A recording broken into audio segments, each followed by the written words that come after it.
মানুষের ঈমান এবং সততা যদি ঠিক থাকে তাহলে বলে সে মানুষ কখনো কারো কাছে থাকে না, একভাবে না একভাবে সে সফলতা পায়। সবসময় ঈমান ঠিক রাখতে হবে, মানুষের সাথে ব্যবহার ভালো করতে হবে, তাহলে দেখবেন একভাবে না একভাবে আপনি সফলতা পাইবেন।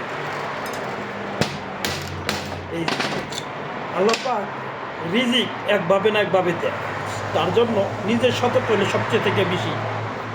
আর যদি কাউকে ঠকানোর জন্য চেষ্টা করতাম তাহলে গেলে রিজিক কখনো আসতো না। এটা সকলের মনে করা দরকার যে আমি নিজে ঠকবো কিন্তু কাউকে ঠকাবো না, তাহলে দেখবেন ওই লোকের সততা ইনশাল্লাহ সবসময় থাকবে, সে কারো কাছে ঠেকবে না। এটা আমি বাস্তব প্রমাণ পেয়েছি যে সততা ঠিক থাকলে মানুষ কার কাছে ঠেকে না। ওয়ালাইকুম আসসালাম। লা লা লা সব বুদ্ধা মুমকিন হাদা।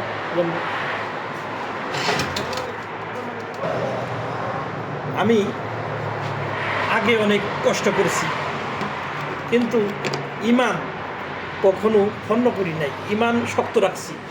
আমার একটা বিশ্বাস ছিল যে মানুষ যদি সৎ থাকে তাকে কেউ কখনো দাবায় রাখতে পারে না, আর বাকি জিন্দাগিতে পারবো না, হয়তো ক্ষণিকের জন্য সে কষ্ট করবে। কিন্তু আমার সেই কথাগুলা আল্লাহর রহমতে 100 মিলে গেছে। ক্ষণিকের জন্য সৎ লোকে কষ্ট করে কিন্তু তারপরে বলে অনেক আরাম করে। আর একটি মানুষের জীবনে 3 ধরনের মানুষের সমস্যায় পড়ে। যে মানুষ দেখবেন ফার্স্টে খুব ভালো থাকে, তারপরে দেখবেন সে ভাটিতে পড়ে। সে ভাটিতে থেকে যদি একবার উত্তোলন হতে পারে সেই লোকে কখনো আর পিছ দিকে তাকাতে হয় না। কেন জানেন? সে কষ্ট করে গেলে উত্তোলন করছে, সে কষ্টটা বুঝে, এই কষ্টটা বোঝার কারণে সে সফলতা পায়।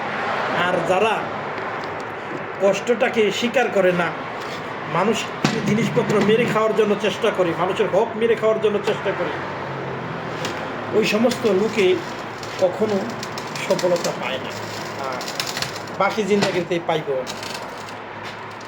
আসলে এটি সব কিছু আল্লাহ তাআলার নিয়ম। আপনি কষ্ট করে যে এই আল্লাহর ঈমানটাকে ধরে রাখেছেন, এজন্য আল্লাহই আপনাকে রিজিক কোনো না কোনোভাবে দিবে। তার জন্য বলি, আমরা ক্ষণিকের জন্য বড়লোক না হয়ে সবসময়ের জন্য যে হই সে কাজ করি, আল্লাহর রহমত করি, আল্লাহর উপর বিশ্বাস রাখি, মানুষের সাথে ভালো ব্যবহার করি, তাহলে দেখবেন ইনশাল্লাহ আল্লাহর রহমতে আপনি কি কেউ ঠেকাতে পারবে না। কারো না কারো দ্বারা আপনি উত্তোলন হবেন এবং ইনকাম করতে পারবেন।